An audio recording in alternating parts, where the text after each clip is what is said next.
मैं आपको सुनाने जा रहा हूं अपनी मंडली की सदस्य रश्मि कुलश्रेष्ठ की लिखी कहानी रूठा हुआ मन। रश्मि कुलश्रेष्ठ अलीगढ़ में पैदा हुई, दिल्ली में रहती हैं और एक न्यूज चैनल में काम करती हैं। सब कुछ कितना शांत था, कितना चुप, जैसे ये दोपहरिया धूप से कराहती हवा डरकर नीम की शाखों पर दुबक गई हो। सामने लाल बिल्डिंग में ईंटों के फर्श वाली कॉरिडोर में टहलते वकील अपने अपने चेम्बर में चले गए हों। बाईं तरफ टीन की छाजन में बैठे दर्जनों टाइपिस्टों ने उंगलियां रोक दी हों। सब कुछ कितना खामोश और अडोल था, सिवाय मेरे मन के। हाँ, मेरा मन है ऐसा, सड़क पर बिफर जाने वाले बच्चे की तरह। तो क्या करूं मैं? निकुंज मेरा पति अक्सर कहता है, 30 पार का इंसान तो जरा धीर गंभीर होता है ना। तुम क्यों नहीं हो विदिशा? अब उससे क्या जवाब दूं? और क्यों? हमारी शादी को 2.5 साल हो गए और वो अब तक नहीं जान पाया मेरी मर्जी, मेरा मन।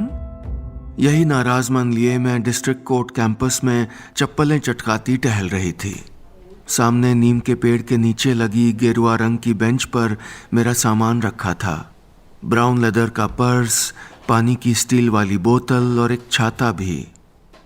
मैंने कलाई में बंधी घड़ी देखी, माथे पर लटकाए बालों को उठाकर क्लिप से फंसाया और धानी आंचल की पोटली बनाकर गले पर थपथपा ही रही थी कि मंगलसूत्र खुलकर नीचे सरक गया। मैंने उसे मुट्ठी में रख लिया। ये सामान आपका है? तभी किसी ने पीछे से पुकारा।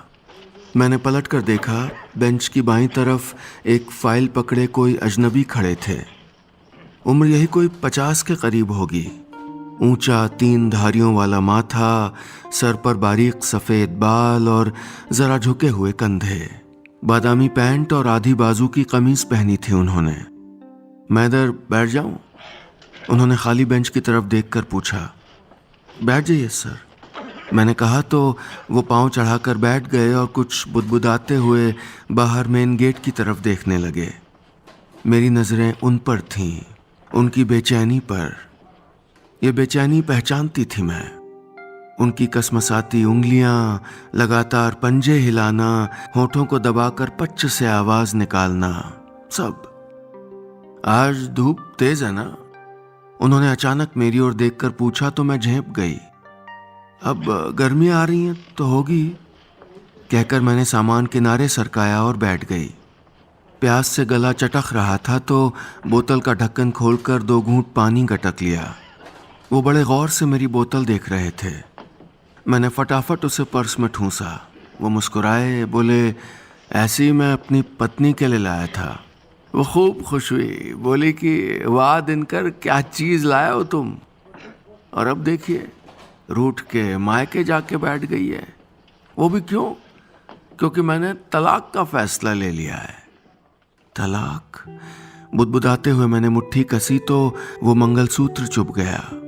मैंने फौरन उंगलियां ढीली की। रिश्ते भी ऐसे ही तो होते हैं, कसो तो चुभ जाते हैं। मुझे भी मेरा और निकुंज का रिश्ता चुभता था। इसी तकलीफ को दूर करने, हम दोनों को इससे आजाद करने के लिए मैं आज यहां आई थी। इंतजार कर रही थी कि मेरा वकील आए, नोटिस के कागज बनाए और मैं भेज दूं उन्हें निकुंज के पास। मांग लूं उससे मुक्ति और उसे भी इस रिश्ते से आजादी दे दूं, हमेशा के लिए। छूटने वाले हाथ क्या पूरी तरह छूटते होंगे? अलग होने के बाद जिंदगी बदलती होगी या फिर पुराने आकार में लौट जाती होगी? मेरे इन सवालों का जवाब ये कॉरिडोर में टहलते वकील दे पाएंगे, या फिर वो मुवक्किल जो इस अलग अलग होने वाले रास्ते पर हैं? मेरी मुट्ठी पसीजने लगी थी। मंगलसूत्र पर्स की जेब में डालते हुए मैंने दिनकर को देखा। वो घुटनों पर कोहनी टिकाए, जरा झुककर बैठे, नाखूनों को रगड़ रहे थे। आपके केस की हियरिंग है? मैंने हिचकते हुए पूछा। वो सर उठाकर पेड़ की टहनियों में कुछ तलाशते हुए बोले, सुनवाई तो तब होगी जब केस बनेगा। ये नोटिस देना है उसे। मैं हमेशा पागलों की तरह यहाँ आता हूँ, इंतजार करता हूँ, दुआ मांगता हूँ कि वो आए, लेकिन वो है कि उनकी नाराजगी सुनती हुई मैं सूखी जमीन और उससे उखड़ती घास देखने लगी। रिश्ते भी इसी जमीन से होते हैं। मिट्टी सूखती है तो प्यार यूं ही अपनी जड़ें छोड़ देता है, जैसे हमारा प्यार छोड़ बैठा। तुम यहां कैसे? दिनकर ने पूछा। अभी तो मैं बस वकील से बात करने आई हूं, कहते हुए मैंने फिर इधर उधर निगाहें दौड़ा ली। बहुत टाइम लगता है। इतना तो प्यार होने में नहीं लगा मुझे। अजीब बात है ना, हम उसे छोड़ते हैं जिससे कभी प्यार किया था। उन्हें सुनते हुए मेरे कानों में एक शब्द अटक गया, प्यार, और अतीत से आती गूंज मुझे अपनी तरफ खींचने लगी। 3 साल पीछे जब मैं और निकुंज पहली दफा मिले थे। वो इतवार की शाम थी। निकुंज का परिवार रिश्ते की बात करने हमारे घर आया था। ड्राइंग रूम में दोनों परिवार दुनियादारी की बातें कर रहे थे और मैं निकुंज के साथ बालकनी में खड़ी थी। वो चाय का कप थामे रेलिंग से टिक कर खड़ा दूर पेड़ों के पीछे दुबकते सूरज को देख रहा था और मैं उसकी बाईं आंख के पास लगे चोट के निशान को।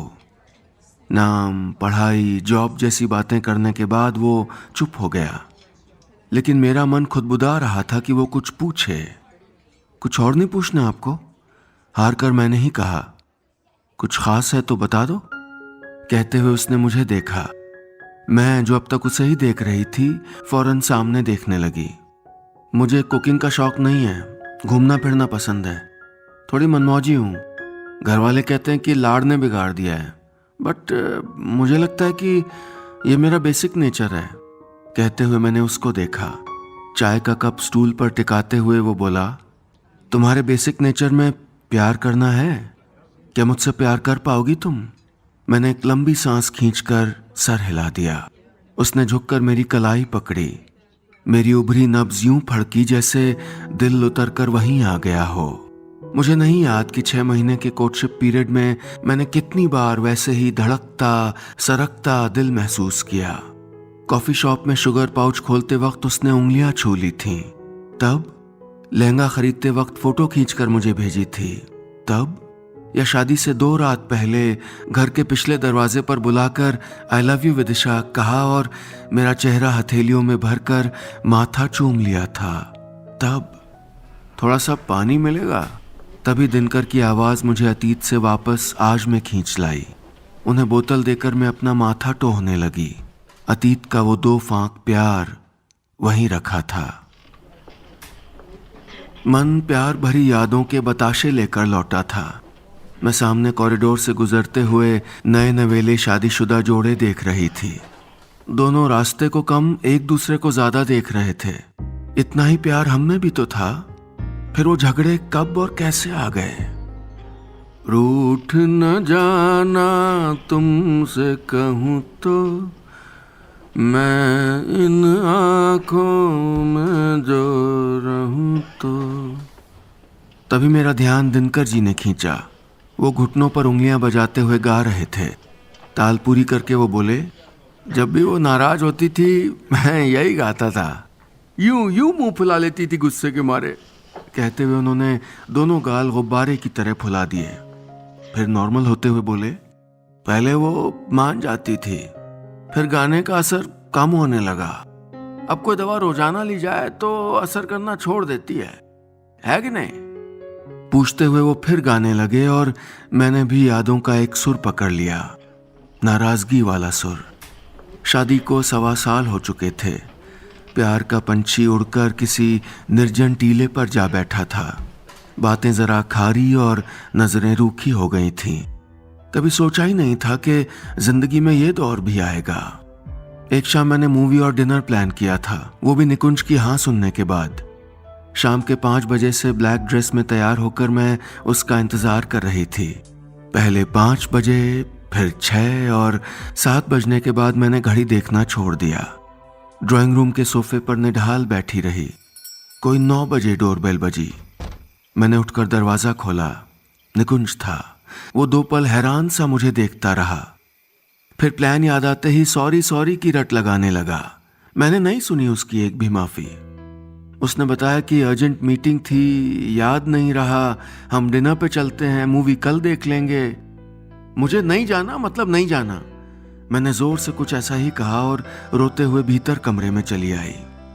निकुंज को रात भर मेरे पैताने बैठा महसूस किया था मैंने, लेकिन मन नहीं हुआ कि उसकी एक भी माफी स्वीकारूं।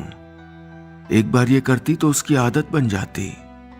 मेरा गुस्सा 2 रोज चला और इन दिनों में लगा जैसे घर में हम दोनों अकेले थे। तीसरे दिन माँ ने सुलह तो करवा दी, लेकिन हमारे बीच बहुत कुछ बदल गया। वो हिचक, वो लिहाज कहीं गायब हो गया और कोई 1.5 महीने बाद हम दूसरी दफा झगड़े। उस रात निकुंज के दोस्त के यहाँ पार्टी थी। ड्रेस कोड ट्रेडिशनल था और मेरा साड़ी पहनने का मन नहीं था। मैं रेड गाउन पहन के गई। हाँ, पार्टी में और लग रही थी, लेकिन सबसे प्यारी भी। सबने कॉम्प्लीमेंट किया सिवाय निकुंज के। भीड़ के बीच स्नैक्स काउंटर के पास उसने झुककर इतना पूछा, साड़ी क्यों नहीं पहनी तुमने? मेरी मर्जी, डोंट क्रिएट अ सीन। मैंने तुनक कर कहा और वो चिढ़ गया। 3 रोज हम नाराज रहे और चौथे रोज मैं मायके चली आई, वो भी ये तय करके कि अब वापस नहीं जाऊंगी। घर वालों को भी कुछ नहीं बताया। अगले ही दिन निकुंज घर चला आया और सबसे चुरा कर उसने मुझसे पूछा था, घर चलोगी विदिशा?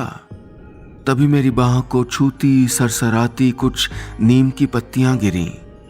मैं चौंक कर वापस वर्तमान में आ गई। निकुंज और उसका सवाल अतीत में छूट गया और मैं इस बेंच पर बैठी अपना जवाब, मेरी हां, दोहरा रही थी। बेंच पर नीम की उदास पीली पत्तियां बिखरी थीं। दिनकर उन्हें इकट्ठा करके किसी आकार में लगा रहे थे। मैंने जरा उचक कर उसे देखने की कोशिश करते हुए पूछा, क्या कर रहे हैं? उन्होंने फौरन उसे बिगाड़ दिया। फिर हथेली झाड़कर मुंह बिचकाते हुए बोले, उसका नाम लिख रहा था, सुभाषिनी। वैसे सालों से मैंने उसे अजी सुनती हो चारू की मम्मी यही पुकारा था। चारू आपकी बेटी? मैंने पूछा तो उन्होंने हाँ में सर हिला दिया। बोले, जब हमारे बीच झगड़ा होता था तो मैं चारू को लेके मायके चला जाता था। आप जाते थे मायके? मैंने हैरानी से पूछा। हाँ, बदलते जमाने के पति थे हम। परंपराएं बदलने में विश्वास था हमें। वो शाही अंदाज में हाथ उठाकर बोले तो मुझे हल्की सी हंसी आ गई। मुस्कुराती अच्छा हो तुम, उन्होंने कहा। मैं सुन्न हो गई। निकुंज भी कहता था, you have a lovely smile, I like it. फिर उसने कहना बंद कर दिया। धीरे धीरे मैं भी भूल गई। अगर वो करता रहता तो शायद मैं मुस्कुराना याद रखती। निकुंज, तुम क्यों बदल गए? बुदबुदाते हुए मैंने उदास यादों की लंबी सांस खींच ली। 8 महीने पहले का वो अजीब वक्त सीने में अटकने लगा। अतीत फिर चुंबक सा खींचने लगा। उन दिनों मेरी देह में अनजाने से बदलाव हो रहे थे। डॉक्टर को दिखाने पर पता चला कि मैं मां बनने वाली थी। निकुंज खुश था। सबको खुशखबरी भी दे दी, वो भी बिना मुझसे पूछे कि मुझे बच्चा चाहिए भी था कि नहीं। मैं तैयार नहीं थी इस सब के लिए। अगर मैं ये बात उससे कहती तो कौन जाने वो सबको बता देता और मैं कुछ न कर पाती। उस रोज निकुंज के ऑफिस जाते ही मैं अस्पताल चली गई थी। डॉक्टर ने पूछा था, आर यू श्योर विदिशा? और मैंने अल्ट्रासाउंड स्क्रीन से अपनी निगाहें उखाड़कर हाँ कह दिया था। श्योर थी मैं। अभी बच्चा नहीं चाहिए था मुझे। नहीं मानती थी मैं खुद को इस काबिल कि उसे संभाल पाऊं। रात को जब निकुंज को सब कुछ बताया तो वो मुझे सुर्ख आंखों से देखता रहा। फिर हथेली से अपनी आंखें रगड़ते हुए बोला था, तुम कुछ दिन के लिए अपने घर चली जाओ। मैं चली गई। नाराजगी खत्म होने के बाद निकुंज बार बार आया और मैं हर बार नहीं लौटी। 6 महीनों में मैं हर रात ये सोचती रही कि हम क्यों साथ थे, कैसे काटे हमने ये 2.5 साल, और अगर मैं तलाक ले लूं तो क्या ये जिंदगी सही हो जाएगी।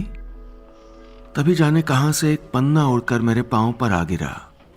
मैं वापस आज मैं उन सवालों का बोझ अपने कंधे पर लादे उसी बेंच पर बैठी थी। मैंने वो कागज उठाया। लाओ, मुझे दे दो वो कागज, दिनकर ने मेरी ओर हाथ बढ़ाकर कहा। मैंने दिया। वो उसे फाइल में लगाते हुए जोर जोर से बोलने लगे, सुनती हो चारू की मम्मी, ये हमें अलग करने वाले कागज हैं, तुम आओ साइन करो और मुझको छुटकारा दो। कहते हुए वो अचानक मेरी तरफ मुड़े। तुम प्रार्थना करो ना कि चारू की मम्मी आए यहाँ साइन करें और बख्श दे मुझको, करोगी ना? बोलो। वो अजीब सा कर रहे थे। मैंने घबरा कर कहा, जी जी करूंगी प्रे।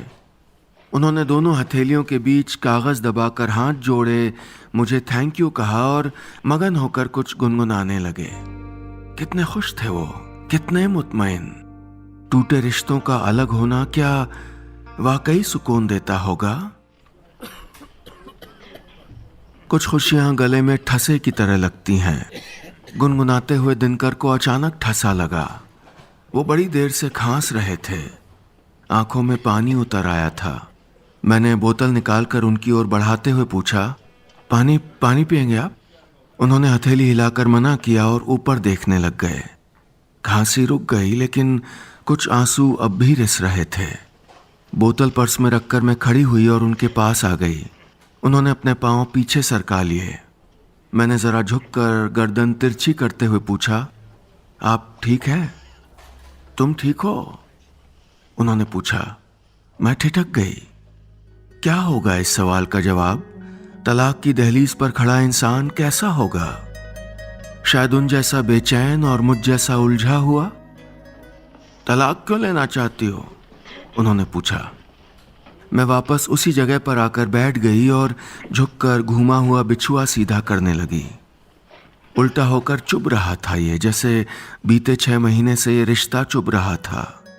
मैंने आंचल से उंगलियां पोंछकर कहा, हमारे बीच पहली वाली बात नहीं रही, इसलिए। पहले जैसा तो कुछ भी नहीं रहता। मेरे और मेरी पत्नी के बीच एकदम पक्का वाला प्यार था, यूं यूं जैसे। कहते हुए उन्होंने हाथों की उंगलियां कसी और फिर उन्हें दूर करते हुए बोले, अब ये जो मेरी पत्नी है वो इस रिश्ते में है ही नहीं। उसे पता था कि मैं जरा जल्दी नाराज होता हूं, तो उसे जरूरत क्या मुझको गुस्सा दिलाने की, और वो भी इतना कि मैं उससे कहूं कि मैं तुमसे तलाक लेना चाहता हूं। कहते हुए उन्होंने एक हाथ पांव के नीचे दबा लिया और हिलते हुए इधर उधर देखते रहे। मैं भी यहां वहां देखने लगी। सामने कॉरिडोर में कुछ पुलिस वाले किसी मुजरिम को लेकर जा रहे थे। थोड़ा आगे चलकर एक वकील उनके पास आया और वो सारे किसी बड़े से दरवाजे में गायब हो गए। मैं कुछ देर तक उस दरवाजे को देखती रही। ऐसे ही किसी फैमिली कोर्ट वाले दरवाजे में निकुंज और मैं जाएंगे, फिर हम दोनों अकेले आएंगे। तलाक लेना गलत नहीं है ना? उसी दरवाजे को देखते हुए मैंने पूछा। हाँ, लेकिन हमेशा सही भी नहीं होता। जैसे जिंदगी भर सड़े हुए रिश्ते को ढोना गलत है, वैसे ही जल्दबाजी में अलग होना भी गलत है। कहते हुए वो जरा चुप हुए, फिर लंबी सांस खींचकर बोले, हाँ लेकिन मैंने जल्दबाजी नहीं मचाई। कहा मैंने, सुनो चारू की मम्मी, मुझे तुमसे तलाक लेना है। फिर वो रोई, नाराज हुई और अपने मायके चली गई। तब से इंतजार कर रहा हूं कि वो आ जाए। पापा, तभी किसी ने पुकारा। मैंने पलट कर देखा। बेंच से जरा दूर एक 17-18 साल की जीन्स टी शर्ट पहने हुए लड़की खड़ी थी। यही चारू होगी। कटे बालों में दुबकी उसकी आंखों में परेशानी देख सकती थी मैं। पापा, आप फिर चले आए? पूछते हुए वो हमारे पास आ गई। आपकी मम्मी का इंतजार कर रहे हैं, मैंने कहा। उसने नजर भर मुझे देखा और हमारे बीच की खाली जगह में बैठते हुए बोली, आई नो, ये मम्मी का वेट कर रहे हैं, अक्सर करते हैं, ये जानते हुए भी कि वो नहीं आएंगी। वो तलाक नहीं चाहती क्या? मैंने पूछा तो उसने गर्दन ना में हिलाते हुए कहा, उन्हें कभी भी अलग नहीं होना था पापा से, इसलिए छोड़ के चली गई, हमेशा के लिए। आसमान की तरफ देखते हुए उसने कहा। मेरा दिल बैठ गया। मुझे महसूस हो रही थी दिनकर की तकलीफ के छोड़कर जाने वाले लोग जिंदगी भर अलग नहीं किए जा सकते। हमारी 3 जोड़ी निगाहें आसमान में जमी हुई थीं। आसपास जरा शोर इकट्ठा होने लगा था। सामने टाइपिंग वाले खेमे में खटर पटर, वकीलों के झुंड की आपसी कानूनी बातचीत और हारे हुए मुवक्किलों की उदास आहें। बस एक हम तीनों ही तो थे जो चुप थे, जितना चुप कोई बुत होता होगा। माँ पापा में बहुत प्यार था, कहते हुए चारू ने मौन तोड़ा। नहीं, बल्कि माँ पापा से बहुत प्यार करती थी और वो हमेशा नाराज रहते। माँ का मानना था कि वो प्यार करते हैं, बस जताते नहीं।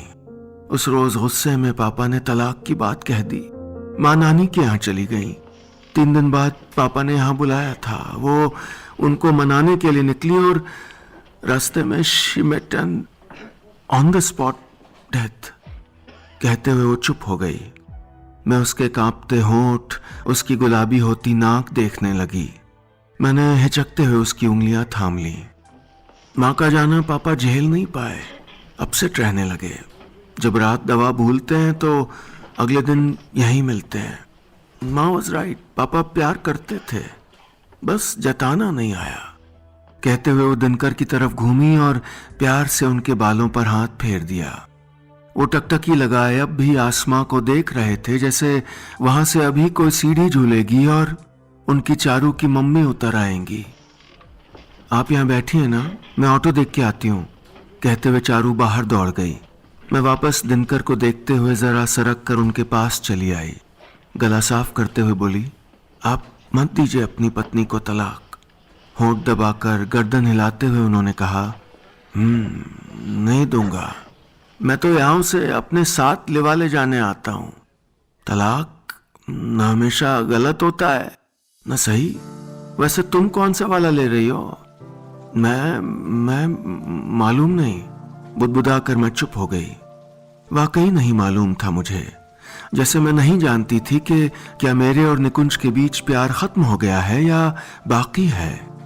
झगड़े, नाराजगी की मोटी परत के पीछे दुबका हुआ। मैंने बेंच की पुश्त से पीठ टिकाकर आंखें मूंद ली। वो सारे लम्हे याद करने लगी जब हम झगड़े, नहीं बल्कि मैं झगड़ी। उसने हमेशा चुप्पी पहनी। सारी बातें मैंने कही, सारे आंसू मैंने बहाए, दर्द भी मैंने बटोरा और ये समेटी गई चीजें कब सीने में कबाड़ की तरह इकट्ठा करती गई, कब मैं निकुंज की खामोशी, उसकी मनुहार, उसका प्यार देखना छोड़ती गई, मालूम नहीं। मेरी प्रेगनेंसी से खुश था वो और मैंने उसकी खुशी छीन ली, वो भी बिना बताए, बिना पूछे। जब निकुंज ने कुछ दिनों के लिए मायके जाने को कहा तो मैंने लौट आने वाली बात नहीं सुनी। थोड़ी देर में चारू और दिनकर चले गए। मैं वहीं बैठी रही।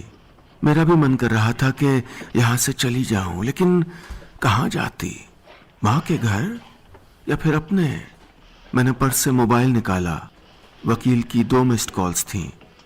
मैंने एक दूसरा नंबर डायल कर दिया।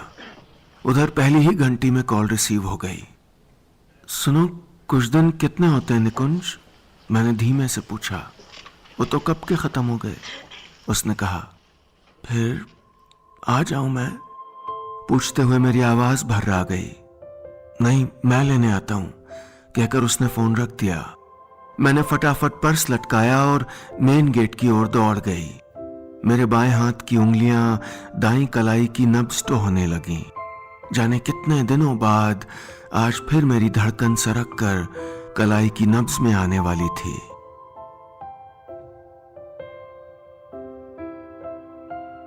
बस इतनी सी थी ये कहानी।